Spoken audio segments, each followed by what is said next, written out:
Oh, Oh, Pat, you're we can't moving. hear you. his You internet. can't hear me.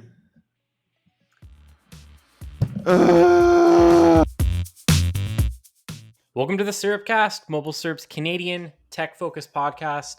I'm Patrick O'Rourke and Brad Bennett, a man who refers to himself as the bad boy of tech, but that currently looks like 4 pixels on my screen. He's across the internet. His internet's not working very well today, though. How are you doing, Brad? I'm good. I'm tired. Most listeners won't know that this is like the earliest SyrupCast we've ever recorded, which isn't really that early, but I'm going to complain about it nonetheless. And I'm going to blame that on my internet issues today. So my internet's usually not up and running until about 10:30, and so we're going to see what happens today. Your internet needs its coffee this morning. Yeah, it needs to get the hamsters need to start, getting their legs stretched and run. Like we only keep 2 of them on the wheels overnight, and it's just not enough power to keep the 150 megabytes running smoothly. This is, I think, at least as long as I have been on the SyrupCast, the earliest episode that I can think of, though, for sure. That's a real fact.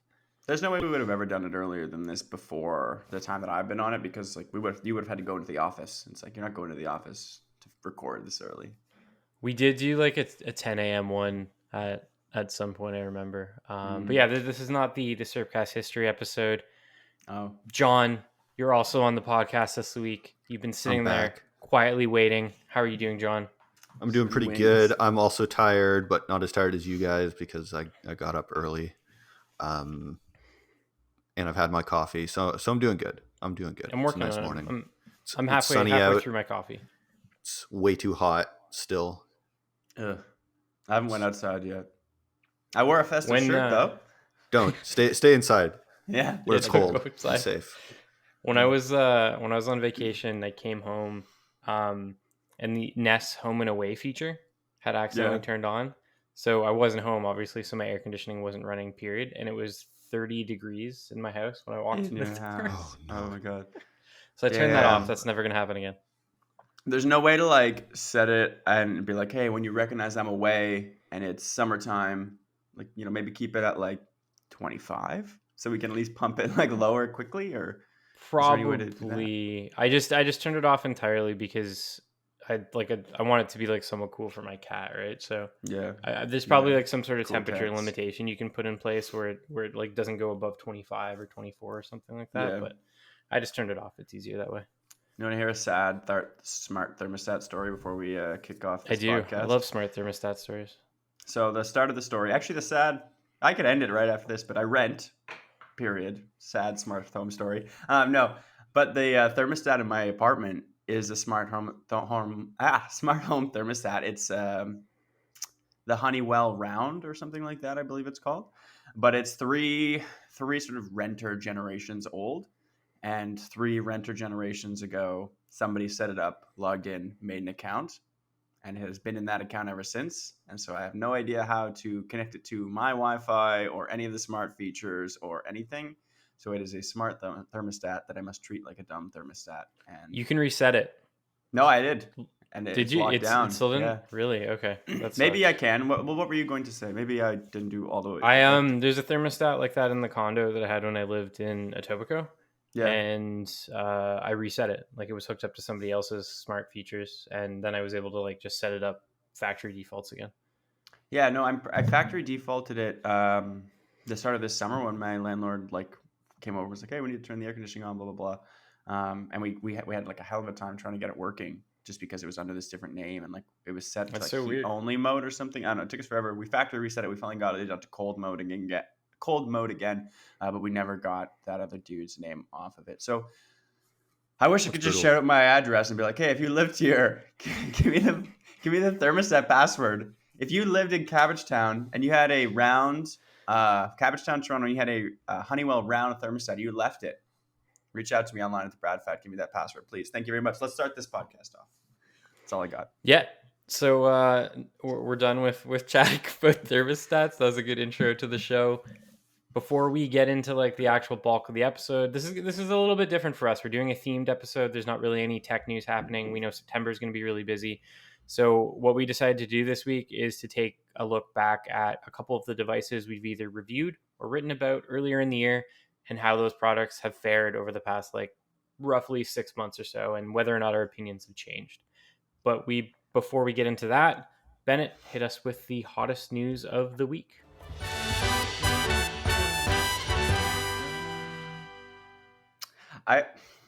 Whenever I sing it so I can edit it, because when I do the video, I can edit the soundtrack on top of that. I never listen to the full audio version the audio editor does. Do they just edit out my singing, or do they? I believe it's edited out. Brutal. Well, I hope they can find a way to get that in there. Anyway, so hottest news of the week. Let's start off. Basically, our newest employee, or no, I guess, should I mention that we have someone new starting today? Is that even worth mentioning? I guess I've kind of put the cat out of the bag now. Sure, I think you've already mentioned it. Yeah, sorry. Our second newest employee, Karan, wrote an article. He took some really great photos for it. Was going to get to that, but we also have a new girl starting today. Her name is Alyssa, and she'll be filling our telecom reporter role that was previously filled by Aisha Malik, Shruti Shakur before her, Samir Chhabra before her, Rose Bahar before him, and I don't know how far down the line it goes for those people, but we have a new telecom reporter. We're pretty excited about it. It's a big niche for MobileSyrup. I'm sure as a listener you understand it. You're probably excited for more telecom news coming your way, and hopefully that's cool. But anyway, back to the hottest news of the week. Our now second newest employee, Karandeep Oberoi, we call him Karan though, he put a new review up of the SteelSeries Aerox 3 wireless. He's just been getting started with us, but I think he took some really great photos in this one, and the review is pretty cool too. So if you're looking for a new gaming mouse, this could be one to check out. Anyway, what I thought was interesting. Sorry, I was just going to say what I thought was interesting about the mouse, and this is someone who doesn't play any PC games, right? So I'm coming from a totally different world. Is the fact that it's like air flows through it. You know what I mean? Like it's hollow. Yeah, it's like got a that honeycomb design. Oh yeah. Other than like the times really common. John, when I know you've written a couple stories about the mice like that in the past, but this was like, other than that, one of the first times I didn't know that existed, I guess is what I'm saying. Yeah, not to one up Karan, but I've got a mouse review coming soon. That's a similar design, but they've taken it to the next level and put a fan inside the mouse. Oh my god! Keep your hand cold. For you keeping your hand cool. Okay, so yeah. I thought now we're actually going to talk about this gaming mouse situation. I thought the honeycomb design was just for like maximum structural stability and minimum weight. No. But you're telling me now it's sort of like a hand cooling situation? So I think you are right. I think the honeycomb design was all about reducing weight while still like maintaining integrity, and also to get that excellent RGB gamer that color LED flow through. Flow, all right. You know? Yeah, I got you. Because the mouse just lights up. It's really nice. Yeah. But no, this mouse that I'm going to be reviewing, they literally just took it to the next level and said, okay, we're going to do the honeycomb design, and we're going to put a fan in it to blow air through the holes. Cool. You know what they should do? They should put a fan, but not blowing up at you, blowing down. So you get sort of like an air hockey table effect. Ooh. Where you kind of like glide your hand over the table. Yeah. All right. I'm out. It's been a long time since I came up with an idea for a product lab on the MobileSyrup show, but I'm out. John and I used your to do that all the Kickstarter's time. coming soon. Yeah. We used to come up with crazy ideas. What was the thing we had? It was like it's almost like a peanut thing, but it was giving us anyway. Yeah, so that mouse is pretty crazy. I guess John's got another review coming up, and we should actually have some more gaming coverage, I think, coming up in the future, because we're sort of launching another part of the website called Syrup Arcade soon as well, which you'll see. And yeah, it's the start of it'll be the start of something much bigger. But yeah, you'll see that on the site somewhat soon. Will it not be live by the time? Yeah, it should be live if all goes according to plan. It should be live by the time this episode releases on Friday.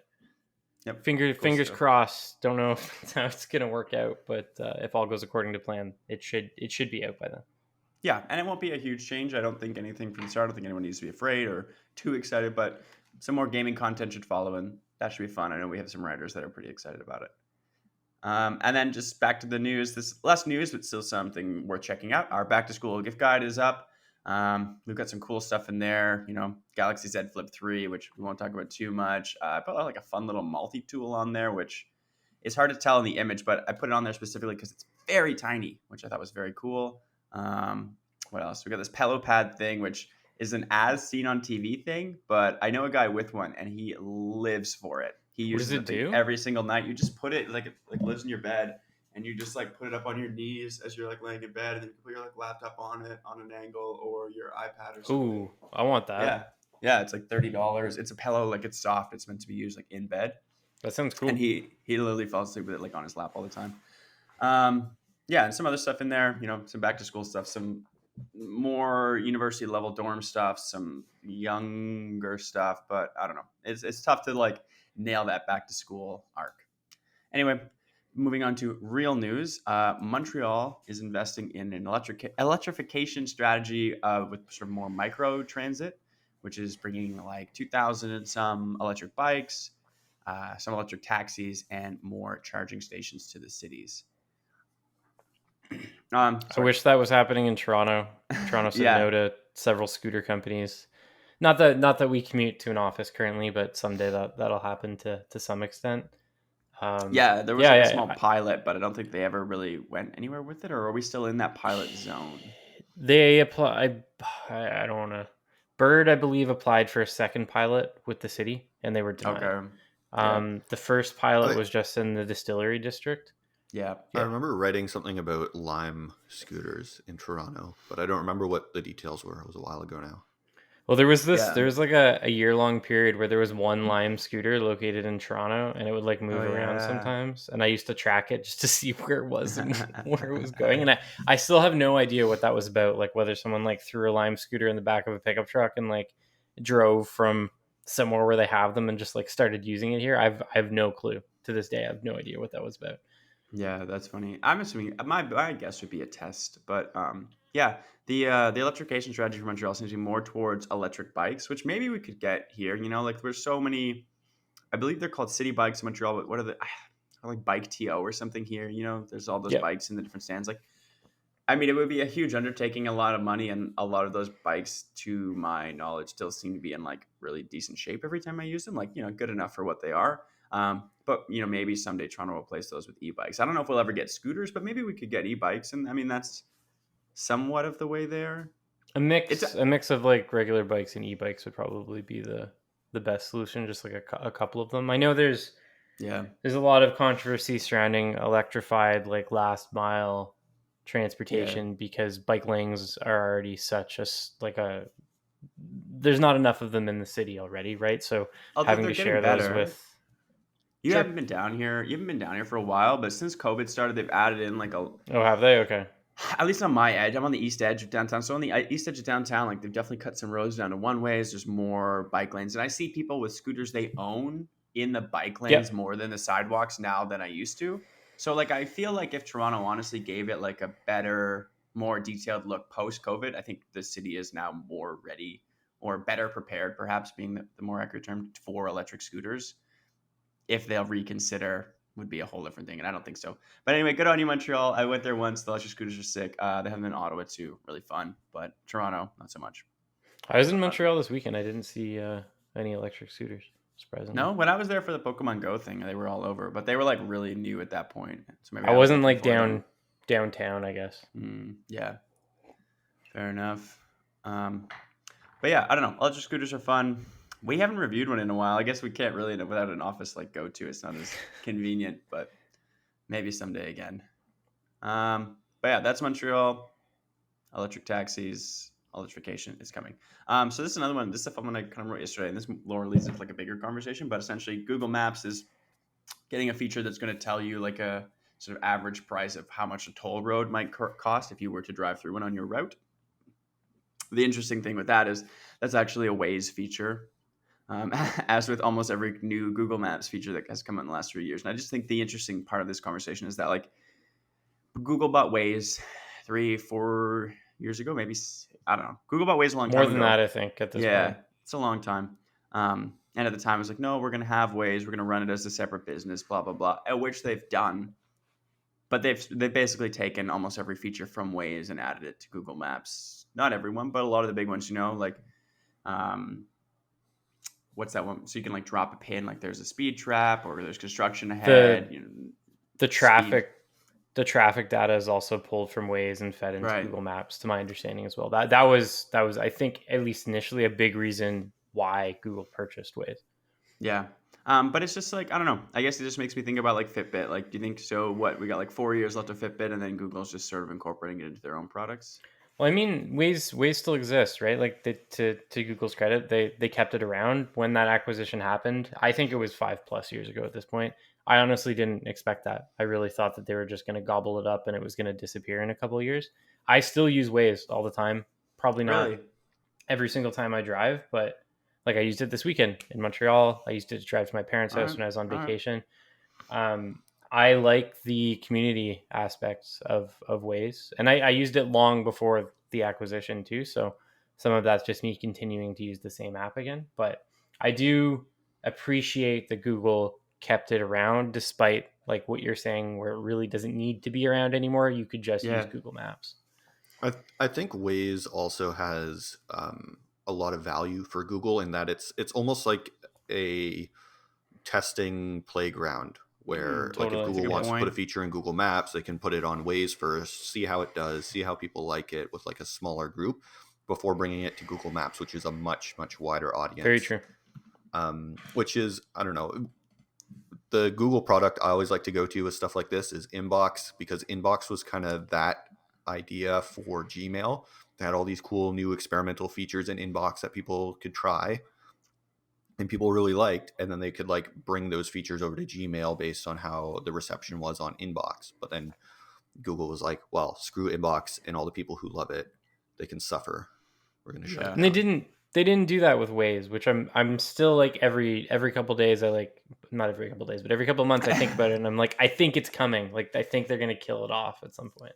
Same. No, I mean that's kind of where I was hoping this conversation would lead. And it's like I totally like. How long do we think Waze has left? You think forever? I don't know. I'm I giving think it a year, 2 years. I'll give it 2. I think I'll put my money forever on at this 2. point. It's been too long. It's not worth them killing it. There's a pretty dedicated community that would be really like, I know that this has happened before, but I think it's a Yeah. much larger community that Waze has worldwide, that would be really pissed off if they were to just kill it off. Actually, yeah, I would be interested to see how many people use Waze worldwide, and also like how many new users We've have written started about that using Waze before. over the past few years. Like, is it still gaining new users now that Google Maps has similar features? I think it's kind of where my head's at. 130 million monthly active users worldwide Is this a on recent Waze statistic? Last 3 years or so? as of 2019. All right, I'll take it. Okay, 2020, 140 million. Wow. All right, so they're but that's not. So that's like a they're growing massive number, right? Yeah, but not a lot of growth, but a little bit. Right? You said 120 and 140. All right, Yeah, that's a well, fair amount of growth. 140 as of 2020. All right, I mean, fair it's enough. probably nothing compared to Google Maps, which has, I don't know, Oh yeah. probably in the Billions. billions of users. But it's definitely something. Fair enough. And then just the last thing, this just came out yesterday, but the Korean Herald is reporting that the Galaxy Z Fold 3 and the Z Flip 3 have accounted for more than 450,000 pre-orders, which might not seem like a lot compared to an iPhone, but compared to the previous Fold and Flips is like quadruple, if not more. Yeah, probably like 5 times the amount. Maybe even more. So pretty exciting, and it goes to show that people look to be buying the Flip and Fold 3. I don't want to talk about them too much because we just basically spent like 2 podcasts talking about them. Yeah. But we had theories that people were going to buy them, especially the Flip this year with its lower price, and with the pre-order numbers that are being reported on, which we're assuming are accurate. It's not directly from Samsung, but what we're assuming is accurate. It seems like that's the case, which is exciting. Anyway, I think that's sort of it for the news. Yeah, all I was gonna say about that is, for the first time, I actually see, or have, like, my friends have asked me about it, like the Flip 3 in particular, because they're seeing the slightly lower price point. They've asked me like, is it a good phone? How does this even work? I saw this before. It seemed like an experiment. Is this something I could buy now? And that's to me always like, because my friend, some of the people that I've grown up with, they don't follow tech at all. So when they start paying attention to something, I in some ways see that as like a litmus test for like mass consumption to some level, right? Yeah, the other day I caught Alex like pricing them out on her website, on the website on her laptop. So people seem into it. Nice. Yeah. So let's get into the bulk of the show. I'll kick things off. I think the way we're going to do this is we'll each talk about one device, and then you guys will ask me a couple questions about it. So the first one that I wanted to bring up was the Xbox Series X. I reviewed that for MobileSyrup back in, I believe it was November when it released. The one thing I would say is that whatever next gen console you're trying to buy, it's really, really hard to get your hands on one. I think it's a little easier to get an Xbox Series X, but you still have to be like basically living on the internet and like watching for restocks to happen. Yeah. My brother is actually trying to buy one right now, and he's been trying for about a month or so and hasn't even come close to getting one. There hasn't been a single restock that he's been able to jump on. So it is still extremely difficult to get them. That said, I really liked the console when it came out. There was a few things that stood out to me. One was the super fast multitasking, the ability to jump from like game to game, coupled with Game Pass. The fact that you can just like try out a game for this relatively low monthly fee sort of has changed the way that I play video games. I'll take more chances on stuff that like I normally would never play because I don't want to drop the cash on it. A good example of that is Yakuza Like a Dragon. It's like a weird Japanese RPG game that I never would have even considered buying at any point in my entire life. But because I think it's on Game Pass now. It wasn't at launch. I believe it's on Game Pass now. I can do a little search. You keep talking. I was able to like check it out, right? I sometimes get confused because we get all kinds of codes. I think I got a code for it when it first came out, and I believe it's on Game Pass now. I'm pretty sure. But yeah, that's one of the factors. But yeah, there are some things. It is okay, cool. Yep. Glad I don't sound like an idiot. Not this time. There are certain things about the console that haven't changed, though, right? One of the big criticisms of both the Series X, the Series S, and the PlayStation 5 is there's not a ton of like really worthwhile exclusives. I think the PS5 does have some now.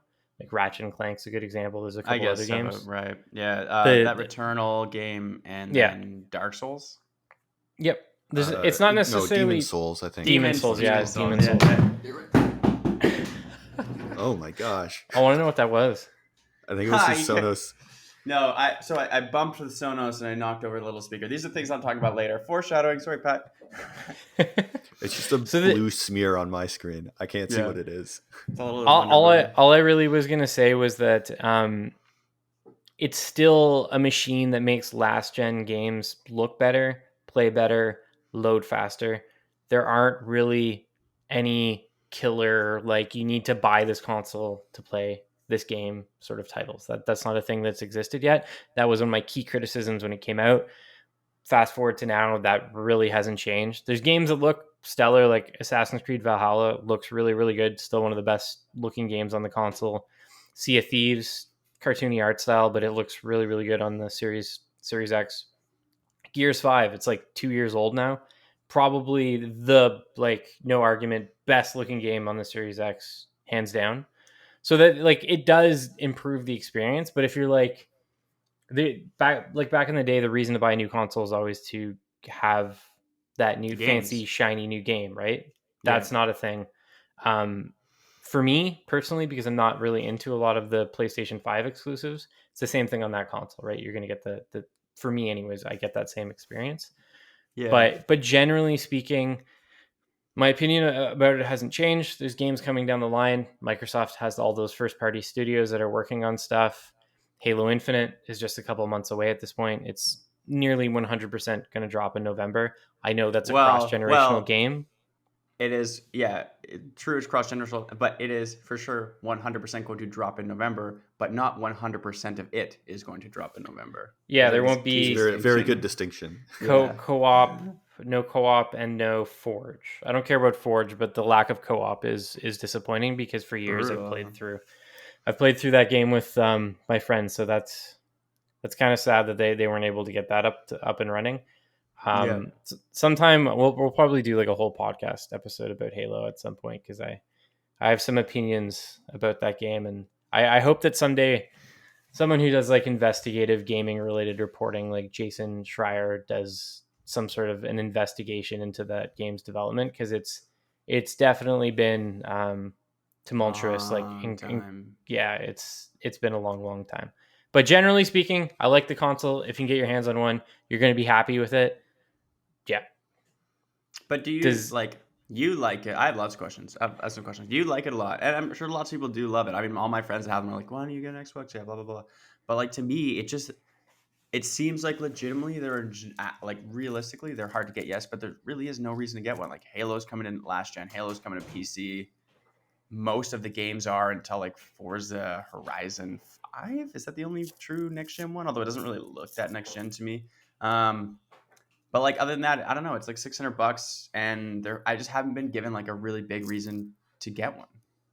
No, Yeah, that's the issue. Even with Game Pass getting better and like more cloud streamy, is like even taking away a reason to get one. Yeah, John, go ahead. I just wanted to say I wanted to jump on this question too, because to me it does seem like there's a huge value argument there with Game Pass, the lower cost of a Series X or even a Series S compared to a PC. And I think there's a program, I don't know if it's in Canada, but there's a program where you can like basically pay a monthly fee for your console and your Game Pass. And so you don't even have to buy it outright. You can just like more or less subscription your Xbox from Microsoft. Yeah, that's what my brother wants to do, and that was in stock for quite some time, and now that's not even in stock anymore.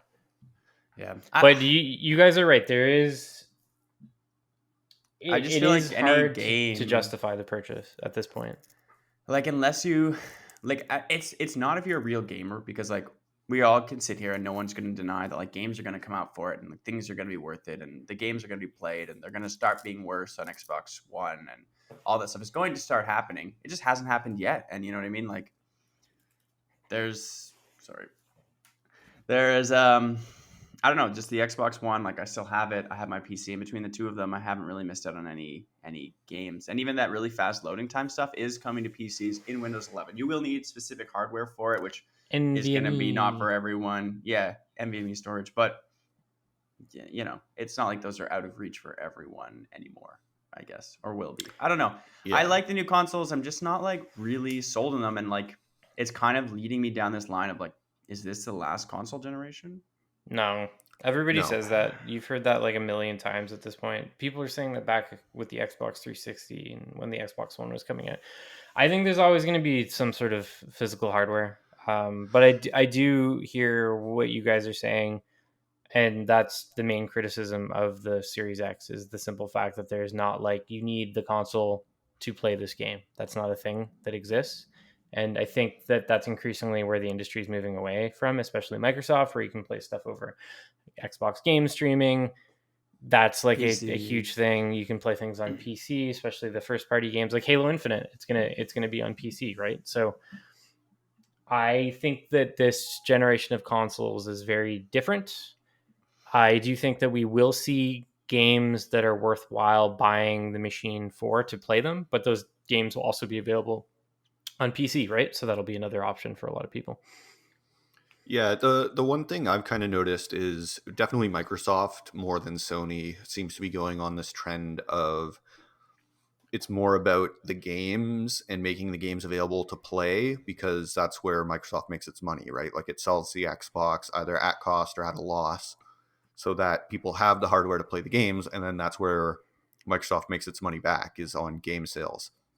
And so you know, I definitely don't think this is going to be the last console generation, but I definitely see a pattern where this might be the last traditional console generation where you buy a big box that you plug into your TV. Like the next console might be more like a Chromecast.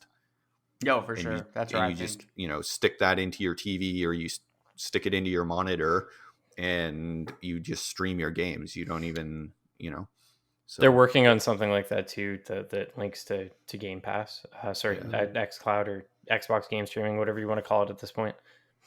The one question I had for you, Pat, is I think the new Xboxes have support for keyboard and mouse, and I just wanted to know if you've tried that at all and what your experience has been. Because, you know, for me as a PC gamer, the biggest thing actually is keyboard and mouse. Like I hate playing console games now because the controller just feels awful to me compared to keyboard and mouse. Yeah, I've never tried it because I'm on the other end of the spectrum, right? We've talked about this off the podcast. Like using a mouse and keyboard to play something like a shooter just feels so incredibly foreign to me. Like I would in some ways have to like relearn how I play games from the ground up to be able to do it. That said, I do know people that played the Halo Infinite technical preview, which I wrote about. It's up on the site. They played it with a mouse and keyboard through the Xbox. I believe that was something that was possible. And they said that the experience was generally pretty solid. There's some weirdness with Halo, I think, because I believe the game's still built from the ground up for controllers. So there's like some strangeness with like the auto aim that comes along with controllers, and then you don't have that anymore when you're using a mouse and keyboard because you have the added accuracy. So there's some, I forget what people described it, like some weirdness just with the aiming that I think will end up getting tweaked out. But generally, I've heard positive things. Like I know people that play Sea of Thieves on the Xbox Series X with a mouse and keyboard. It's not something that I would ever do because that's part of why I don't play games on PC, right? I grew up using a controller. That's what I do. It's too late for me to switch at this point. And I don't really want to because that's what I'm comfortable with, right? Yeah. That led me to a question. I was just going to say, the keyboard and mouse support seems to be pretty robust across the Master Chief Collection on PC. So I would expect that Halo Infinite will launch with like to please PC players as well.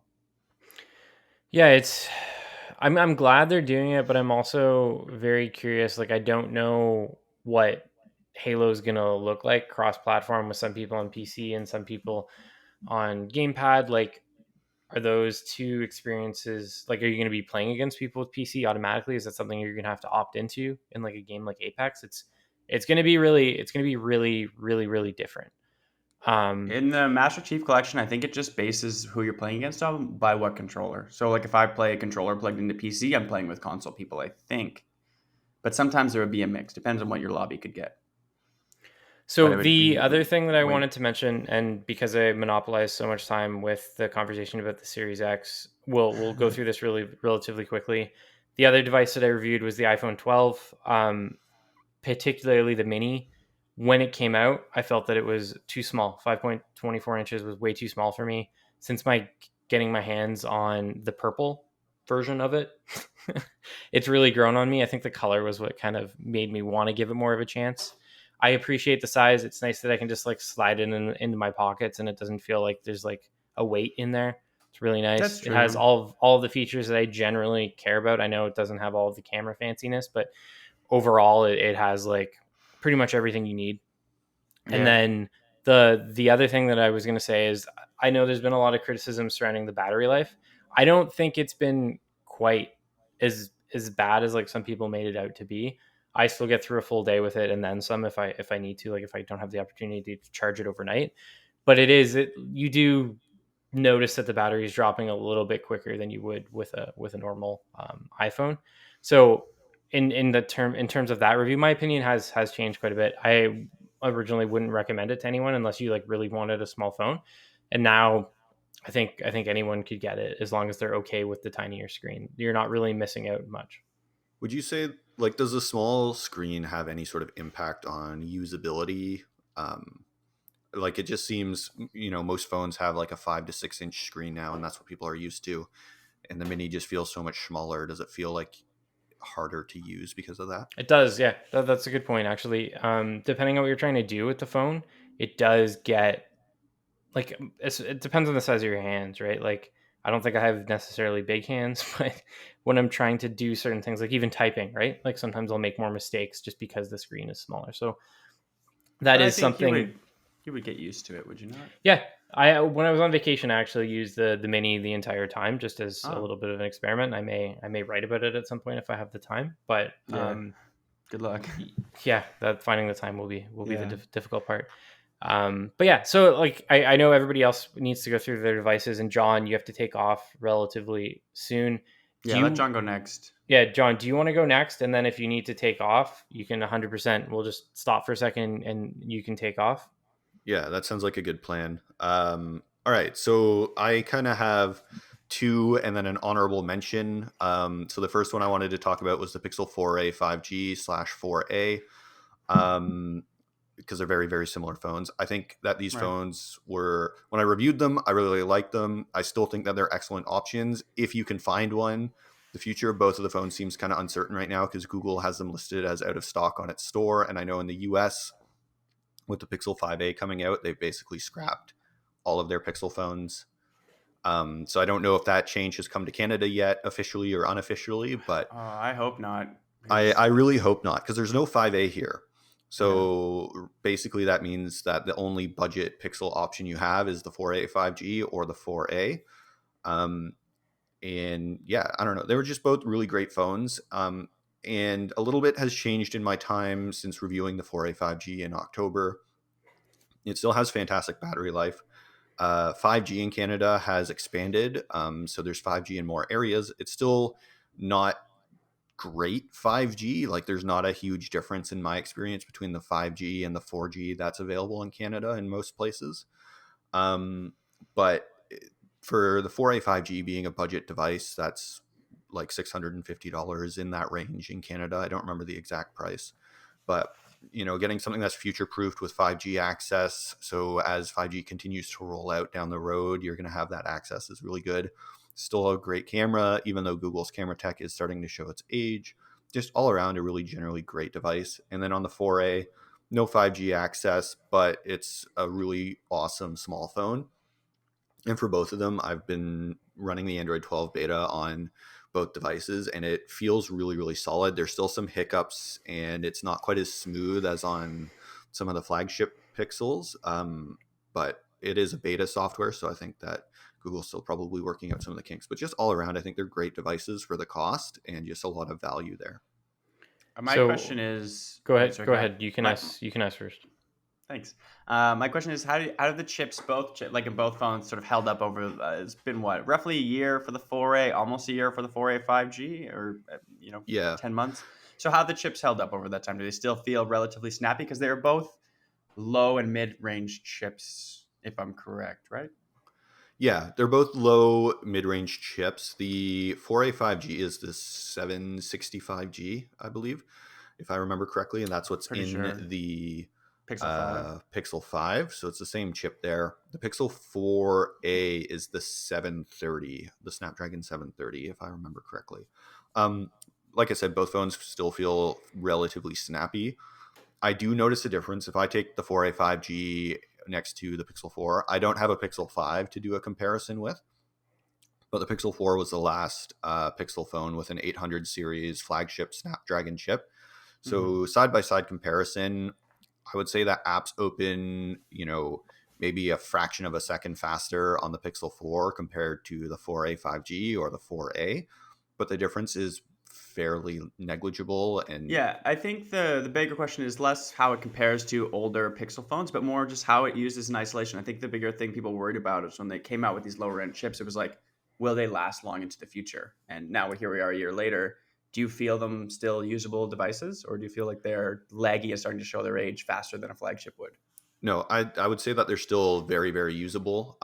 It's hard to say precisely because, like I said, I've been running the Android 12 beta on both of them, and that definitely has had a performance impact. I've noticed Android 12 is a little bit, rougher, but it's still definitely usable. And aside from the odd kind of glitchiness with Android 12, like they're still great devices and they work fine. All right. Do you want to tell us about the Fitbit Sense next, John? Yeah, so that was the other one I reviewed sometime in 2020, September, I think, or August, one of those two. It at the time when I reviewed it, I was like, the smartwatch itself is fine. It's not super crazy. It's a nice watch. But the app and the software was kind of not great in my eyes. It was glitchy, and I had some issues with it. Now, almost a year down the line, the Fitbit Sense itself, I actually really enjoy wearing. I love the watch. It's smooth. It works great. Google Assistant is nice to have. When I use it now and then, I don't use it a lot. No, that's cool. Like when your hands are full, you need to start a timer or something. That's sick. Yeah, it's super handy. The Fitbit app, I think, has also gotten better. I still don't like it. Like of the Fitbit of the fitness apps that I've tried, Google Fit, the Withings HealthMate / Nokia HealthMate, whatever that is now, because it keeps swapping hands. Yeah, you're right. I own it. Even Apple's health app, they all feel like better apps. Like the Fitbit app feels very, what's the word? Just janky and not great. But even, I've kind of gotten used to it. So aside from the Fitbit app, like everything else with the watch is great, and I really enjoy using it. And I'm very interested to see what Fitbit does next with the Google acquisition and the changes to Wear OS. I'm kind of excited. I'm hoping that Fitbit announces like a Fitbit Sense 2 in the future. That's basically this watch, but with Wear OS. Yeah, I wouldn't be surprised if that happens either. I actually saw a Sense for the first time probably a couple of weeks ago. Tassia got one for her family got one for her mom for her birthday. And I was surprised at how premium it feels. Like it feels like an Apple Watch. Like it feels really, really nice. It was really nice looking. The one question that I had about it, and I did like some Googling because her mom was actually a little curious about this. Is it possible to connect Bluetooth headphones to it and stream music to it, or put like actual downloaded songs onto it? Or is that not something that the Sense is capable of? I think so, but I'm honestly not sure. That's a feature that I've never used, and I don't think I ever will.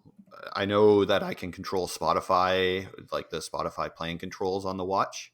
So if I'm listening to Spotify on my phone, I can pause, play, skip whatever from the watch. I know you can do that. I'm pretty sure, like, I only researched for like, I don't know, 5 minutes or something like that. But I don't think you can connect Bluetooth headphones to it. Yep, you can. You can? Okay, cool. To the Sense? Yeah, the Sense. Yeah. You can connect Bluetooth devices. How do I change Bluetooth audio? Yeah, Sense is here. It seems to be available. Okay, cool. Because that was one of the glaring things that I for a device that costs that much money, that otherwise is like, seems to me to be 100% on par with the Apple Watch in terms of functionality. That was the one glaring thing that was missing. So it's cool to see that it's actually there, and I just couldn't figure out how to do it. Yeah, well, it may be missing. Like they might not have Apple Music or Spotify integration as well as Apple Watch does. But from my research here quickly, it does seem like you can connect Bluetooth headphones. That's as far as I'll say that I was able to see. Cool. So, John, I think you have to take off. So this is a great time for us to hit an ad break. Okay, so John is gone. He is learning about top secret stuff that we can't talk about. He's in a briefing about things and stuff. We wouldn't tell it to you guys anyway. So deal with that. So the last person on this list that needs to talk about the devices that they're taking a second look at is none other than Bennett. I believe he has it in his hands. I can't really tell what it is because it just looks like 4 pixels. I know we keep mentioning that and we haven't even explained it on the podcast. For whatever reason, the platform that we use, Zencastr, to do these remote podcasts, it doesn't like Bennett's camera, and it turns him into like a video game. So it just looks like I'm talking to some pixels on the screen right now. I think he's got a speaker in his hands, but I'm not sure. Yeah, I do. This is actually a good exercise for me because it's like stress the audio. This is a podcast. So yeah, in my hands here, I'm holding a UE Wonder Boom 2. I've got a blue one with green buttons. Not that that really matters. And I'm also holding a Sonos Move, which neither of these things actually came out in the last year, but you reviewed them in the past year. Nope. A little bit before that. But my opinions on them in the last year have changed considerably. Like now that I've had a lot of time specifically with this Sonos Move, I'm in love with it. Like when it first came, I'll just jump right into it. But when it first came out, it's like a $500 speaker. And it was one of my first interactions with Sonos. And I was like, I know the reputation. It does sound really amazing. Like if you have Sonos and you want one that will move a little bit, like, yeah, get this speaker. It sounds like it really does. It sounds better than a Sonos One. It is like, the reason I love it so much is because it simply sounds better than any other portable speaker I've ever used. It's huge. You sacrifice a lot because it's so huge, but it does sound so good. That's why the UE Wonder Room is here too. It's like to make up for when you need like a little portable guy. The UE Wonder Room 2 is like $100 speaker that you just can like clip onto your pants or your backpack and just have with you for situations where the Sonos Move is too big. For the Sonos Move, it was $500, and I used to not recommend it to people because of that. And I was like, this is too expensive. A speaker isn't worth that. But now I've had it for, over a year, and I literally use it every day. it's just the main speaker that I use. It has a dock. It sits on its own dock, so it's always charged. You can play through Spotify Connect or AirPlay or the Sonos app. You just stream music to it within your house. You want to go outside or go to a park, you can just pick it up, bring it with you, bring it, if you're driving somewhere, and you can bring lots of gear. You can bring a big speaker and really blow people away with like top quality audio. Yeah, I mean, it's like waterproof. The battery is replaceable. So after a few years, if the battery life is starting to get really bad, you could replace it and have it for a few more years, which I will probably do because, like I said, I legitimately use this every single day. I don't know how else to describe it. It's like that good. The one question I have about it is it's designed to, just correct me if I'm wrong, it's designed to be used as a portable speaker within your home, right? Yeah, that's sort of like the main design because it's so big and has that like dock. So as long as it's connected to Wi-Fi, you can stream music to it without even using Bluetooth, like using Spotify Connect or AirPlay, like I was talking about, or the Sonos app. So, on your back porch, moving it around your house, maybe your like neighborhood, if you were like really close to your neighbors or something. That being said, I still do bring it places with me because it just sounds so good. And it's also very clear at low volumes, which is nice. So even if you're not using it to its full potential, it still will like push and carry that sound nicely throughout a room. But this isn't something I could like take camping or whatever, right? Like that's not the idea. It's like an in-home portable speaker that like if I'm chilling in my backyard, I can take it there and like put on my porch or something. Yeah. So that's sort of where it kind of becomes how much do you like music and how much you like carrying giant things. If I was going car camping, as someone who really likes music and playing music and just having good music, I think I would now bring this. Like originally I wouldn't have because it's so big. If I was going like canoe camping or backpacking or something, that's where the Wonder Boom comes in handy. It's waterproof, it floats, it's super light. It does sound decent, but like this Sonos Move is 10 times the speaker that the Wonder Room is. The Wonder Room is like a passable speaker when you're hanging out with your buds at the beach or whatever. It's going to work. You're going to get used to it. But like you really want good, high quality music, this thing is worth it. I don't know. You have a Sonos One, and I feel like we've talked before. You say you use it a lot because it simply sounds. If I want to listen to music, like I used to live in a world where I had Alexa devices and Google Home devices. I don't really have any Alexa devices other than one near my door to use with my Ring doorbell, so it makes a noise now. Cool. I've switched mostly to Google Home. I have a couple Nest Audios, one in my bathroom, one in my bedroom, a bunch of what's the Nest with the camera, the smaller one? The Nest Hub? Yes, Nest Hub. I have two Nest Hubs in different areas of my home. And so like what I'm setting up here is like I've used a lot of different smart speakers over the years. I think beyond you at the site, like we both review the majority of them. And the Sonos one... Yeah, you got me because you've done some Apple ones. Oh yeah, that's true. I did do the now defunct what's the Apple speaker called again? It's too early. The HomePod. The HomePod, yeah. HomePod. The first gen HomePod and the HomePod Mini, which sounds shockingly good for such a tiny device. But yes, the point I'm making here is the Sonos One, 2 Sonos Ones paired for stereo speakers, which I think costs roughly $500 at this point. Yeah. Is by far still the best. Like, yeah. If I want to listen to music, which is usually if I'm working in the office or playing games in the office, that's where I go.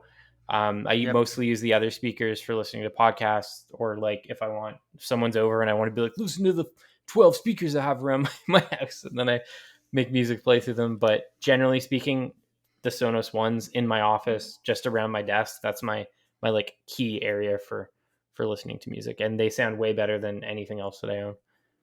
Yeah, I my whole house is outfitted like that, smart speakers, but also in Sonos. Like there's literally a Sonos in every room. Nice. Every room I go into, I could turn on a Sonos and use it. But you know what's easier than turning on a Sonos and using it? Just picking up the speaker that's already playing music and just carrying it to whatever room you're going to, and then carrying it back if you have to. Which is like the whole problem Sonos is trying to solve with its entire system. But I use this giant Sonos Move. I'm holding the Sonos Move right now. I use the giant Sonos Move just as a portable speaker. Like I'll literally put music on it and I'll just carry it to the living room, carry it outside, carry it to the bathroom. I'm gonna have a shower. Like, I don't know. Like the hassle of having to like go find my phone, go through, connect different speakers. Sometimes AirPlay doesn't quite work, so you're going in. Spotify Connect can't do multi rooms. You got to go then into the Sonos app. Like those It's things are supposed complicated. to make it, yeah, exactly. It's supposed to make it more convenient. Actually, end up making it more complicated, and it's just easier. This one's already playing music because I put a song on it earlier. Let's pick it up, take it into the kitchen, make my lunch, bring it back. It just works out. It ends up being the most convenient that way. I don't know. It's like hard to sell a $500 speaker. I'm glad we started this on the podcast, but like it really is so good. And I think even like when I first wrote the review, I was like, if you have Sonos and you want to like expand your Sonos system, maybe get this because then you can take it outside or take it to the beach and then still use it as a Sonos. And my perspective has now changed, which is kind of why I wanted to do this. Is like, if you want to start with Sonos, start with this. You can start with the $200 Roam, which is the smaller portable speaker, but the Roam isn't that good. To be honest, I would just buy the Wonder Boom because at least it floats. What's the price difference between the Roam and the Wonder Boom? Yeah. I think the Roam is like $218, and then this is like $130, but you get them both down to like 200 or 100 on sale all the time. Okay. So about $100 in between them. And I would say just get the Wonder Boom for those like situations, and then get the Move for like if you really care about music quality, no other speaker except for this portable guy is really going to get you where you need to go. I think that's all I can say. And if you're going to start a Sonos ecosystem, this is a good place to start because you get a super great speaker.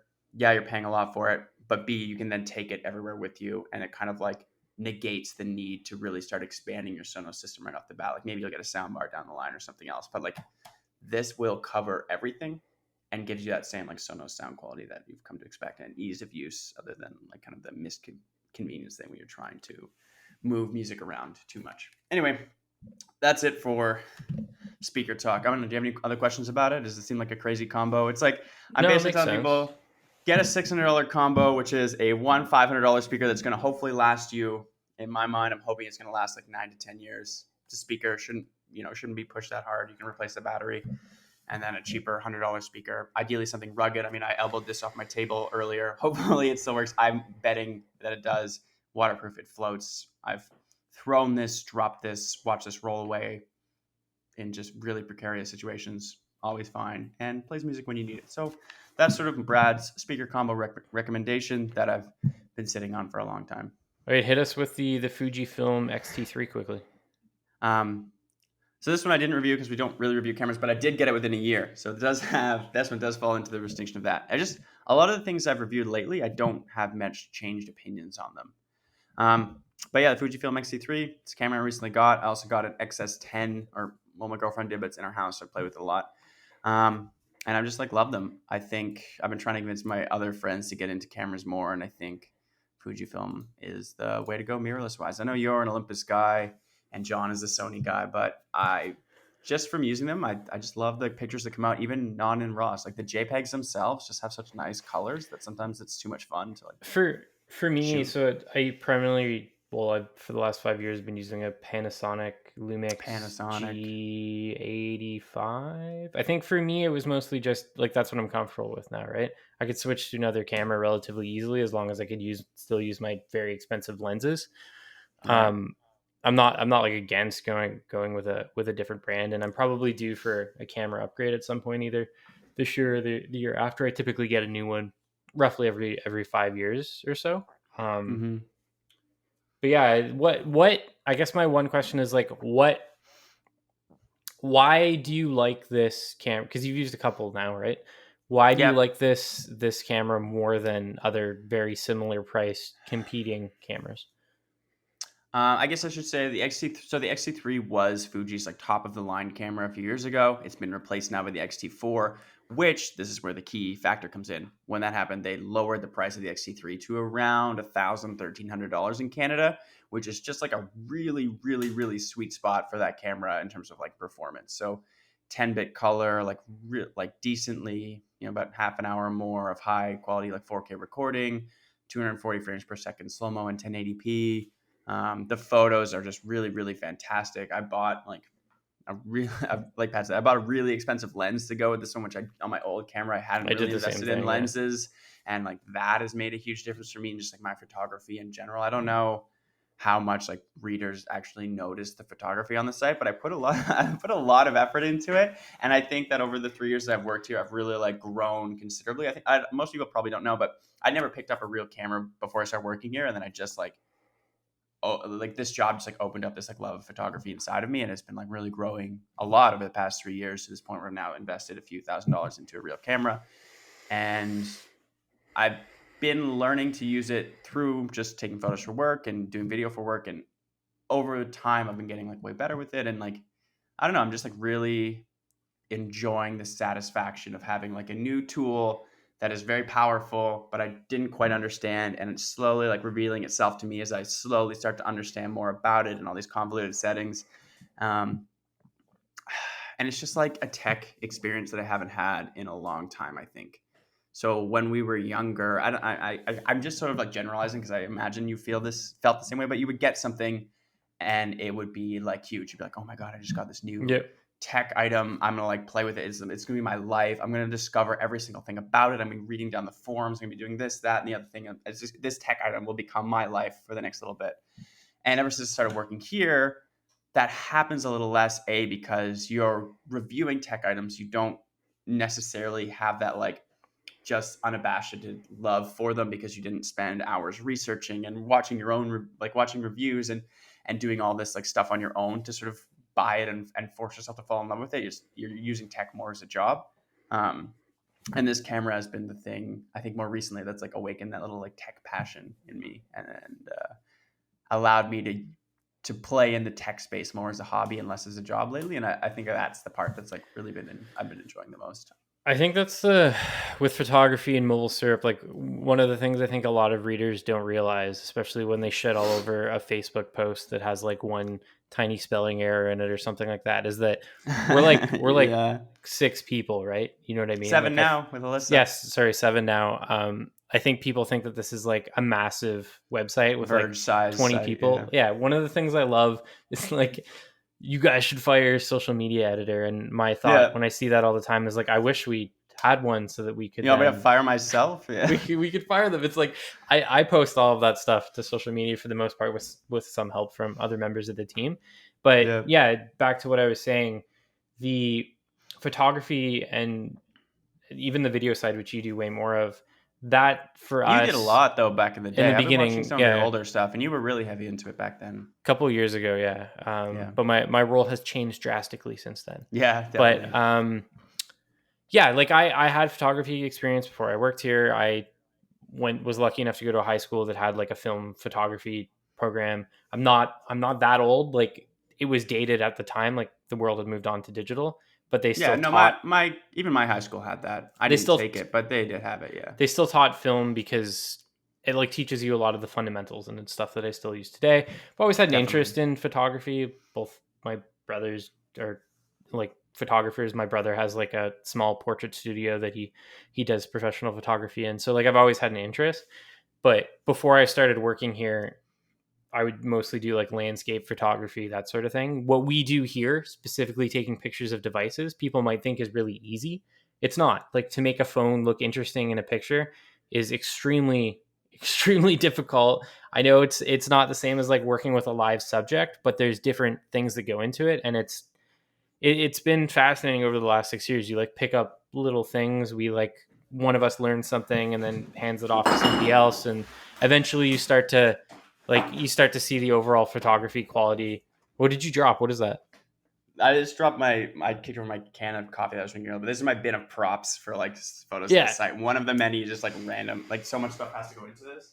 So it's stuff like that where like we've all learned over the years, we've all gotten way better. You can see like if I go back and look at photos from when I started at MobileSyrup, there's like an Apple TV review, 4th gen Apple TV, and it's just like the whole thing is like straight up covered in dust, and I can't look at those pictures. They like make me so sad. But then I look at stuff that I did more recently, and it's things that I'm far more happy with, like my iPhone 12 pictures from last year. So even your new Apple TV review, the photos are really great. Like the levels, like the level between the lighting in the room and the lighting of the TV is like really, really awesome. Thank you. Yeah, you learn stuff over the years and you figure it out. And I do think like there's a lot of people out there that think that like DSLR, whether it's mirrorless or mirrored or whatever, is going away. And I don't think that's true. I think that photography will always be around. Like I know my iPhone can take decent photos. Karan, great example. Actually, no, he is using a DSLR now, right? He's using my old Canon EOS M5, but Yes, the he is, first, okay. the Dyson V11 review was all iPhone shots, I believe. And they looked great, right? And They were that's super something good. that like I never would have thought that I would be saying 5 years ago. Like you could probably take those pictures and like, yeah, because we know a little bit about photography, we could pick out things like noise or like oversaturation of like the highlights and stuff like that we would see in a photo shot with a phone. But It's a for lack the of average depth, but person, yeah. they probably wouldn't even notice at this point, right? Man, there are even times where I'm like out taking photos, and if it's just a little too bright or the sky's too harsh, you'll just be like taking a photo with your mirrorless or something, and then I'll be like, and I rarely do this, but sometimes I'll be like, should I just take it with my iPhone, because then at least I'll get like a really great HDR shot of whatever the sky's going to be exposed correctly, faces are going to be exposed correctly, and like stuff like that really is exciting for mobile photography. But yeah, like you said, there's a sort of a lack of depth and detail. Just how much you can people probably don't realize how much we can actually crop into our photos. Like Yeah, there's way more to it. Yeah. That said, I guess, do kind of buy into the best camera you have is the one that's on you at all times sort of philosophy now. Like I did a lot of just for fun photography when I was on vacation last week. Like I'm sailing, taking pictures of lighthouses and stuff. And I did that with my phone because that's the thing that I had on me. And I actually like took those photos and did stuff that I would normally do with something that I shot with a DSLR in Lightroom. And I was shocked at how good they looked because that's not something I normally do. I think that was question just the last thing I is, wanted to mention. Did you miss your camera? I find the best for camera is obviously what you have on you, and I'll take photos with my phone, no problem. But every time I do, like if I get somewhere or if I'm like driving, I'm like, oh my God, that's a really amazing shot. I need to pull over, and I don't have my camera. I'll just be like, is it even worth it? Sometimes, like I fall on both sides. I get what you're saying, but in the last 6 months or so since lockdown sort of eased up, when I started getting out more and Alex was getting a little more in photography too, I've been walking around like just always having my camera on me, always having my camera on me.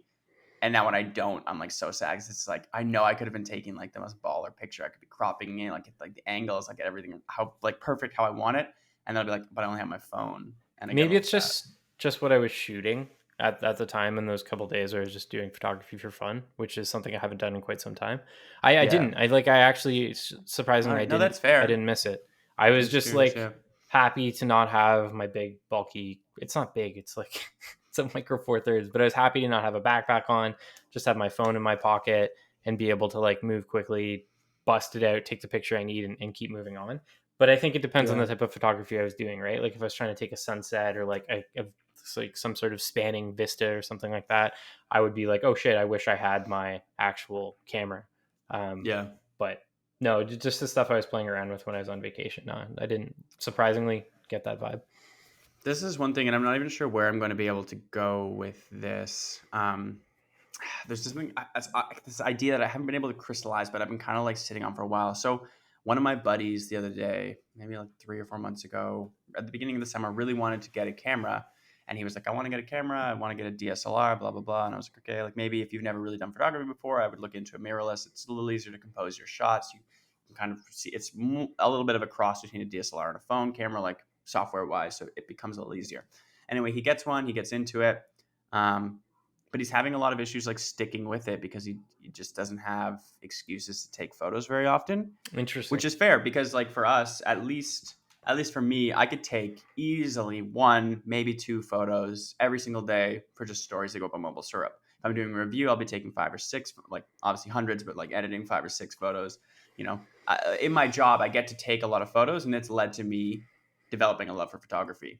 And I worry about, now that I've recommended this guy this camera and he doesn't really use it because he doesn't have this like same inlet to photography. He just has his phone and that's enough for most situations. I'm like kind of curious about the future of photography on like a more casual sense. I think you have to like be going somewhere, right? Like you almost have to have a purpose and an intent to take pictures at that location at least in my mind, right? Like, but when you're not used to it, it's a bit embarrassing to pull out a big camera and take pictures of like random stuff. If you're in like a tourist spot, it's easier. But like, if you're just like walking downtown, you're like point a camera at like a random reflection. That's true. That's a fair point. Weird. Yeah, I don't know. It's tough. I've been thinking about that a lot because I felt guilty. I'm like, maybe I should have just told him to get a really cheap DSLR or something, because maybe that would have been a better inlet. That's an interesting point. I've never thought of it that way before. Yeah, it's just like, as a casual shooter, your phone can be super casual. So getting a big camera to be a casual shooter with, harder sell, I guess, in 2021. Anyway, that's it. Those are my sort of favorite tech that I've sort of re-evaluated my thoughts on over the last bit. And get a Sonos Move, guys, if you really want great speakers. And I know it's super expensive, but if you're going to treat yourself to a gadget, I think it's something that you will get and you will truly be happy with. That's all I got. Cool. Let's talk about the games we've been playing. So I know we've run long, so I'll keep it short. I've been playing Assassin's Creed 4. I wanted a game with boats and pirates, and there's really 4 is Black Flag. Yeah, Black Flag. Yeah. There's never been a better game that features those characteristics. I bought it for the Switch, so I've been playing it like on the go. I was playing it at my parents' place. I was playing it in the car on the way to Quebec. I was like, been playing it all over. Probably about 10 hours into the experience at this point, and I would say that it's aged surprisingly well. And at times, it doesn't even look that ugly for a game that right now is like 7 years old. How's the combat feel? So I've never really liked Assassin's Creed's like combat. I, to some extent, kind of like what they did with 4 because you feel more powerful. You're able to just like stabby all over the place and take out like 10 guys in just like a couple seconds.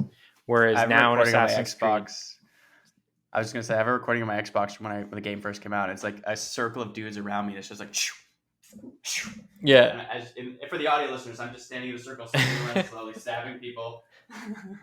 It's like, it's different. Like the way it works now in the games is like, it's more, I don't want to say like Dark Souls like because it's a totally different game, but it's based on timing and dodging, dodging, precise button presses, rolling. Like this was more like button mashy to some extent. And having played that series for since the beginning, pretty much, I appreciate kind of like the throwback to that. But yeah, the ship combat is what I'm there for. Like the upgrading your ship, all of the upgrades feel super meaningful. The plot line is like, it's one of the first games to ditch all the animus crap that some people really care about, but a lot of people don't care about, like myself. So that was cool. The plot's like very straightforward, easy to understand. There's a lot to like about it. Great location. I love games set in like tropical locales like that. Nice. It's so nice. Far Cry 3. And I mean, technically under embargo, but I recently went on hands on with a game that rhymes with Marseille Tix. And it's also in a very tropical location and really, really great. That was my favorite part about it. It reminded me a lot of Assassin's Creed 4 and Far Cry 3. So you'll see that on the site somewhat soon as well, I think. End of the month, yeah. But yeah, it's been fun. I don't know if I'll go through it all the way. It was on sale, kind of an impulse purchase by me. They had a longer one too, if I remember. No, it compared to the actual, like the new Assassin's Creeds that are like 80 hours, 60 hours, the main story is only 25 hours in this one. So it's possible I may finish it, but who knows? But yeah, what have you been playing? Nothing. I don't know, man. I honestly, it's a tough segment for you. I haven't even like gamed or like really watched anything lately. Alex and I are watching Ted Lasso season 2. I hate that show. Alex used to hate it too, but now she's in, and she was like tearing up the other day when there's a point where Ted Lasso's on the phone with his wife, and she's just really, really tired of him, and it's sad, and we were feeling it. But yeah, honestly, no games. Like ever since I sort of started this, like just this video project this summer, like all my time is just devoted to like either trying to work on videos, think about videos, or watching videos about making videos, and that's like just where I'm at. And that stuff should be on the site somewhat soon, early September likely, and you may see some of it a little bit before the official launch as well. Yeah, I don't know if you'll see anything with me in it before the official launch, but there's a video we did, just a quick one, just to kind of shake off some rust of Dean. We've got the camera comparison of the Galaxy Z Flip that's up now. If you want to check it out and be like, oh, like they're doing videos again, are they better than they were last year when I was doing videos? You can be the judge of that. There's the Flip one. They're better. And there's a Flip review going up as well Today's Tuesday for us, and it might actually be going up today. I think Dean's thing is written. It really just depends whenever that goes up. But he wants me to get it up today. I don't know if it's going to go up today. Fair enough. But that video will be It'll up probably by the be time tomorrow. That's fine though. Those two videos, the first two sort of hinting at where we're headed with this, although we're trying to I'm trying at least to come up with something that's a little less in the we just do reviews following the playbook of other tech sites, and really trying to find some ideas for uniquer tech content that sort of maybe hits adjacent to the tech space, but is still entertaining and not necessarily competing with MKBHD and the Verge of people that are doing things that may be a little out of our league. So we'll see, and it should be a fun project, but it's just taking a lot of time, but it's got me really invigorated, which I think is good, and more excited than video games. The last thing I was going to say about Ted Lasso is people always tell me you have to give it more of a chance. So I have tried watching it when season 1 first came out, when Apple TV Plus first released, because I do like a lot of the stuff on Apple TV Plus. I then what tried. What is it that you don't like about it? I'll get to that. Okay. We're way over, so I'm gonna do this in 30 seconds. We're over now, so I also tried watching it again, season 2. Couldn't get past the first 3-4 episodes, and then again when I was at my parents' place, far in. I tried watching it with my dad because he wanted to see it, and I set him up with family sharing Apple TV Plus through his Samsung TV because he wanted to see it. Also, still hate it. I do not find Ted Lasso as a character endearing. I find him just annoying. I feel bad for him all the time. Sure, I think. That's exactly. That's part of it, But I don't. Some guy who's I guess I just don't want to watch a show where I just feel sorry for the character all the time. I often just find him annoying. I'm gonna write about it someday, I think, and articulate why I really dislike that show, because it's one of the few things that has released in the last little bit where everybody likes it, and I just it's just really refreshing to watch a show that's not based on there's whatever the regular the stuff that's happening behind the scenes, sort of keeping the plot pushing forward is whatever, but it's not based on a mystery or a murder or sci-fi or teen drama or who am I gonna kiss this summer. It's just regular people just trying their best, and they're in a really unique situation, this football coach coaching European football, but I don't know, it's just really refreshing to watch a show where you're not watching to be oh my god, will this make me cry or hurt or feel something, will this make me confused or scared. You're just I